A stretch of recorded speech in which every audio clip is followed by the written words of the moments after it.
Hello y'all, hope you're all doing well. This is RJ here in Elmwood Cemetery in Norfolk, Virginia. Sharing with you this unique site here, this mausoleum that houses the remains of one of John Mosby's Rangers, John H. Corr. So this is definitely take you by surprise. So you're coming down through the road here and you see a typical cemetery, and all of a sudden you see this mammoth, very impressive mausoleum right here. You wonder, and it draws your attention. You kind of can't help to wonder, who does this represent? Well, this is John H. Corr.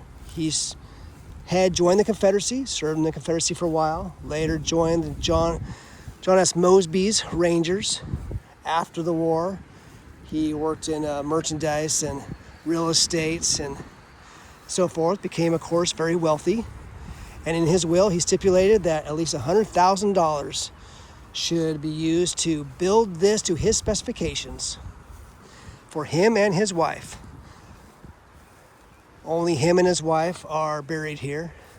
No, not buried, but, entombed here in this mausoleum. Of course, he also donated to other organizations as well, and churches and so forth.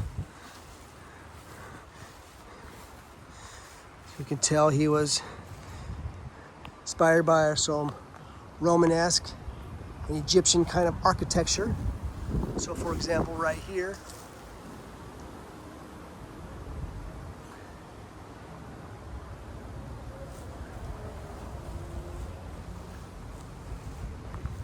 and also on this side.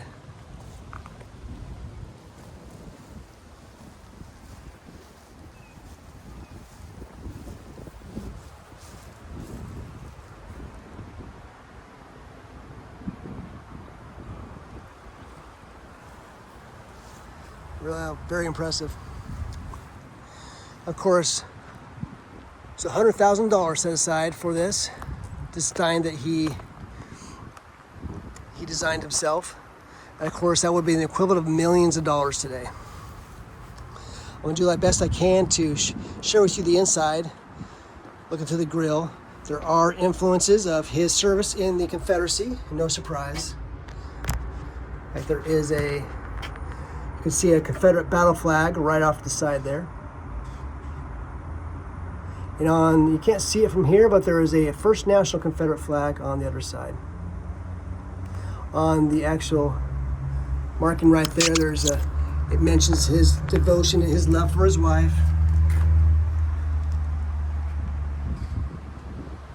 You can maybe see a better view from this side over here.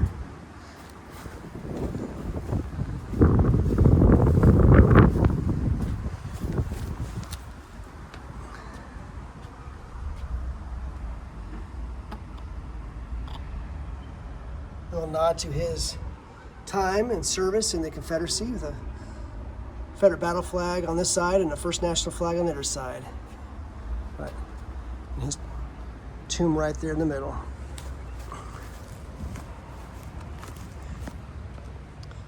So I'm going to put this in perspective.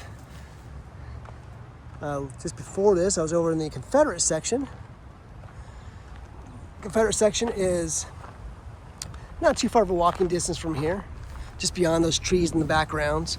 And the Confederate monuments, the 80-foot tall monument that used to be there in downtown Norfolk and commercial area, was brought here, but they removed the pedestal and the columns, and it's only about a third of the height that it used to be, but that was relocated here as well. But just a little interesting thing of a mausoleum as you come through here and you see a typical cemetery, and this one really grabs your attention. Definitely some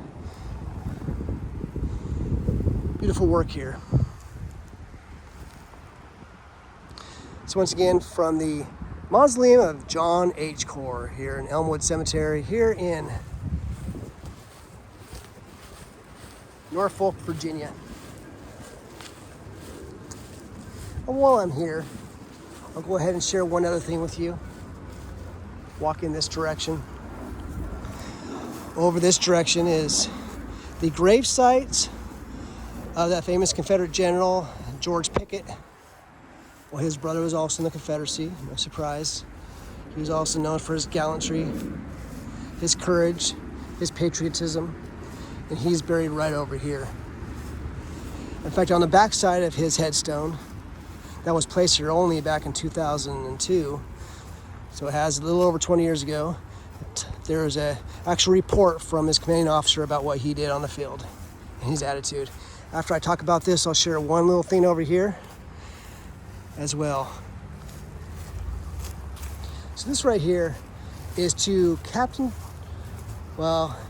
Major Charles Pickett.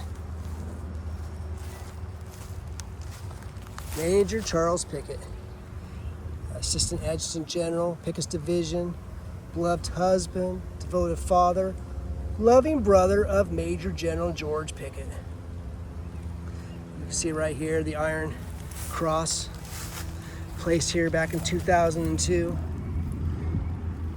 And this story right here is shared by a colonel about his bravery. He says, I wanted to bring to your attention, your notice, the name of Captain Charles Pickett, the most conspicuous gallantry, carrying a flag by my side at the head of the brigade on foot, having lost his horse, and urging forward, all the time forward, until shot down, seriously wounded, and then begging those who went to bear him off the field to leave him and go to the front if they could not bear him off conveniently, but to leave him his flag, which he still held, and let him die under his folds. This is a report from Colonel J.B. Strang back in 1862. So he was shot, seriously wounded, said, move forward, let me die under this flag. Now real quickly, the general story of this memorial headstone right here is there was a man in Greece. He did his research and did his family history, realized he had a Confederate veteran. He was really proud of that. He came out here, after he did his research, he realized his Confederate veteran ancestor was buried here in Elmwood. He finally found the plot. He realized his ancestor was buried here, but it was an unmarked grave. It was not marked. And he wasn't surprised because his ancestor died penniless. So he got together with the SCV. They were able to secure and get a headstone, and they came here for a service. And they had a service right here for Samuel Dawson Bell. Man, he lived way on their side of the country. While they were having the service, a man came up, took him by surprise, and he asked, what are you here for? He says, well, we're having a service for this Confederate veteran. And this man came up to the headstone. He stood at attention and saluted. And they said he saluted for about a full minute, paying respect to the Confederate veteran. And this kind, respectful black man saw a Confederate battle flag that was on a truck just about over here. And he saw it touching the ground. And he said, please pick that up. Don't let it touch the ground.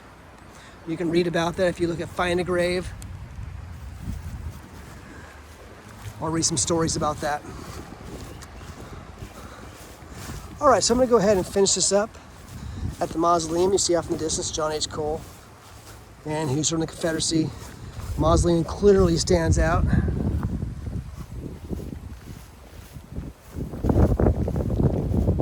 Here in Norfolk, Virginia, Elmwood Cemetery.